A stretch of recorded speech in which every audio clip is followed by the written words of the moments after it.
Hello, it's Richard Pears from FinextraTV, and we're here at Sibos 2022 in Amsterdam, and I'm joined today by Simon Paris, CEO of Finastra.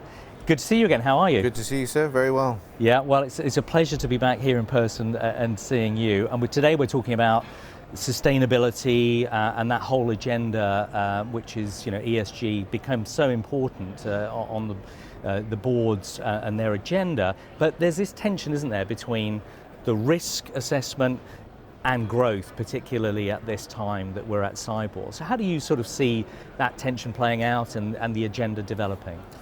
Yeah, so I think you're right. Some people do see it as two sides of a coin, risk versus growth. But I think more importantly, more people are starting to see it as a more appropriate lens through which to look at growth. So as you think about a risk-weighted view of growth, then to take a whole sustainability view actually makes a lot of sense. And the opportunity, once you've taken that two sides of the coin, which I like the way you phrase that, you look at the opportunity both for a positive impact in the world, which I know is important to you, but also a positive impact to the bottom line. What are you seeing there developing as both the agenda and maybe even some specifics? Yeah, so you and I are of a similar vintage, so we were brought up to talk about people, planet and profits, and you focus on that positivity. You can also focus on reduced negativity. So let's talk about both. On the reduced negativity, you can think about your impact, your footprint. How can I make the software less consuming of cloud compute? How can I make the ability to use the software less demanding, for example, right? Obviously your carbon impact from travel, even though we come to events like these, how do you offset them if you make that choice to go?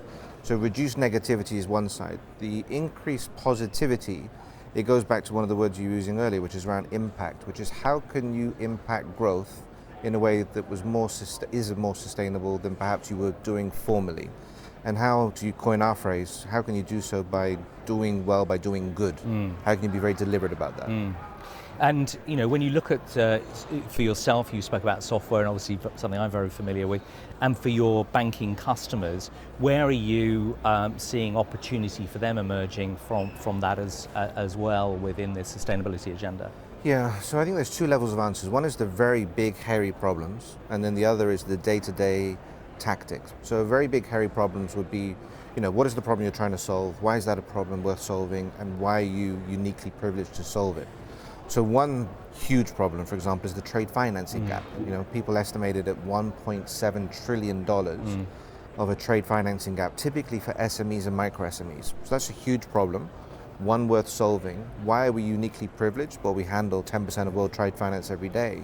So what if we can come up with a marketplace together with our friends at the International Chamber of Commerce to say, hey, we can address those SMEs and micro SMEs, take their invoices, have their government securitize them so they can be collateralized, if you will, and then people can provide alternative financing through that marketplace to alleviate that tension, right? That would be a good thing to do. Yeah, right? And that's very, very much so. Yeah. And does that also give an opportunity? I know there was a panel earlier on today where people were saying SMEs are obviously, when we talk about supply chain, they make up most of the supply chain, right. And showing the data of that sustainable product or that social behavior or that good governance, that becomes the ability, if you understand the data, surely to evidence impact.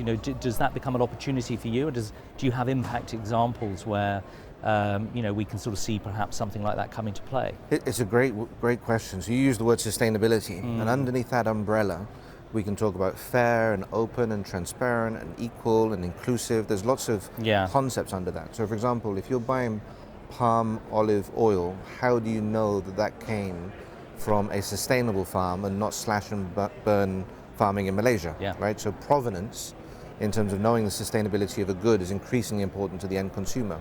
Knowing that it was derived fairly, that the farmer was paid well and fairly for that produce, is equally important. And technology, to your point, when combined with good regulatory frameworks, can help with that.